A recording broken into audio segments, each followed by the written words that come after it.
नमस्ते। भारत ने पिछले कुछ वर्षों में कई आतंकवादी हमलों को देखा है, लेकिन 26 नवंबर 2008 में मुंबई में हुआ हमला एक महत्वपूर्ण मोड़ था, जिसने भारत की रणनीति और दुनिया में रिश्तों को पूरी तरह से बदल दिया।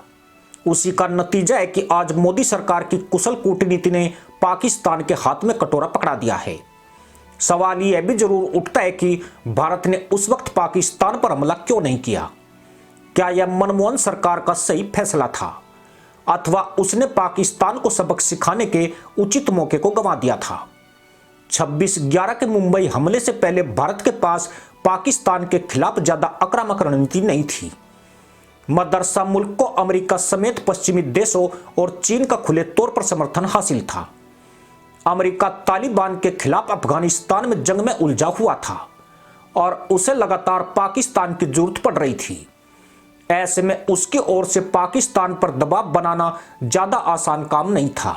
हालांकि अमेरिका पर हुए 9/11 के हमले को पहली बार दुनिया ने आतंकवाद के चश्मे से देखा था, क्योंकि उससे पहले जब भारत आतंकवाद की बात करता था तो उसे मामूली समर्थन ही मिलता था।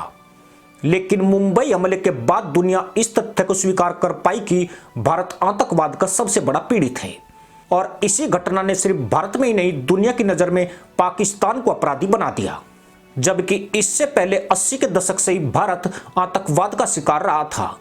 भारत ने न केवल मुसलमान आतंकियों का सामना किया, बल्कि खालिस्तान और लिट्टे के आतंकी हमलों को भी बर्दाश्त किया, जिसने भारत के दो प्रधानमंत्रियों की जान ले ली थी।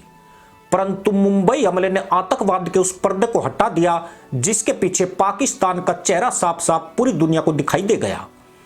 खुद दुनिया ने डंके की चोट पर स्वीकार किया कि इस आतंकवादी हमले का प्रायोजक पाकिस्तान था। जबकि इससे पहले भारत जब भी आतंकवाद की बात करता था तो उसकी आवाज पाकिस्तान के मुल्लाई प्रोपगेंडा और धूर्त मुल्ला पॉलिसी में दब जाती थी। लेकिन 26/11 के बाद दुनिया के सामने अशांत दक्षिण एशियाई क्षेत्र खड़ा था, जहां आतंकवाद अब पूरी तरह सिर उठाए खड़ा था।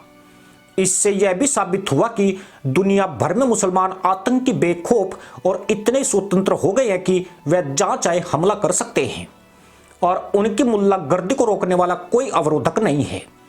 9/11 के हमले के बाद मुल्ला आतंकी पहले ही फूले नहीं समा रहे थे। 26/11 के मुंबई हमले ने तो उन्हें तहमद खोलकर नाचने पर मजबूर कर दिया। पर पाकिस्तान के द्वारा भारत पर कराया गया यह हमला उसकी धूर्त मुल्ला पॉलिसी के लिए आ बैल मुझे मार की आफत में तब्दील हो गया। मुंबई हमलों में सिर्फ भारतीय नागरिकों की जान नहीं गई थी, बल्कि भारत के अलावा 16 देशों के लोग भी मारे गए थे। यही नहीं, अन्य 7 देशों के नागरिक घायल हुए थे। यही कारण था कि 26/11 का मुस्लिम आतंकवादियों का हमला भारतीय धरती पर पहला वास्तविक वैश्विक हमला माना गया। इस हमले ने आतंकवाद पर पाकिस्तान के रिकॉर्ड को सुर्खियों में ला दिया।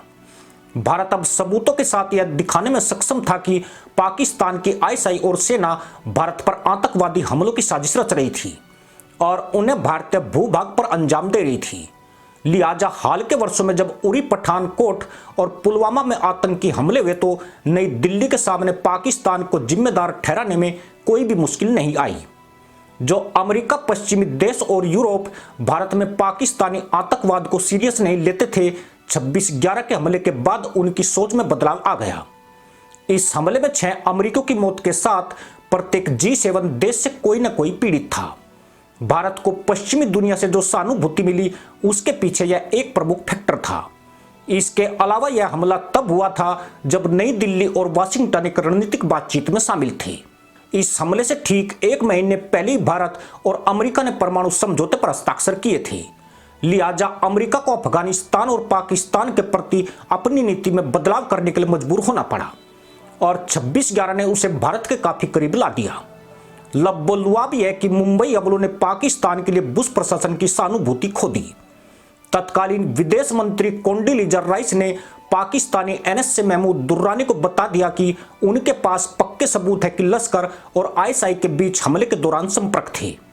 मुंबई हमले के बाद पाकिस्तान अमेरिका की नजरों में अपनी विश्वसनीयता खो चुका था और उसकी साख पूरी तरह खत्म हो गई।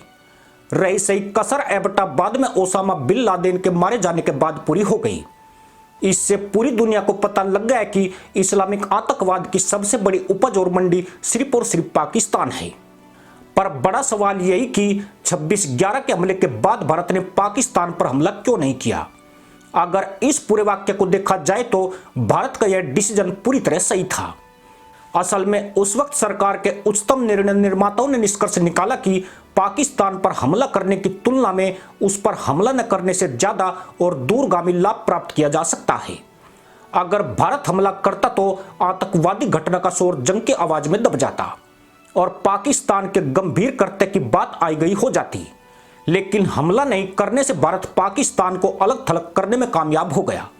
लश्कर-ए-तैयबा जैसे इस्लामिक आतंकी संगठन अब पूरी दुनिया में पहचाने जाने लगे। भारत आतंकवाद का सबसे बड़ा पीड़ित माना जाने लगा। भारत को सऊदी अरब और फारस की खाड़ी देशों का सहयोग मिलना शुरू हो गया और चीन ने इन समूह के बारे में जानकारी के अनुरोधों का जवाब देना शुरू कर दिया। मोदी सरकार के सत्ता में आने के बाद यह परिवर्तन उल्लेखनीय था और तब से इसका लगातार लाभ मिल रहा है।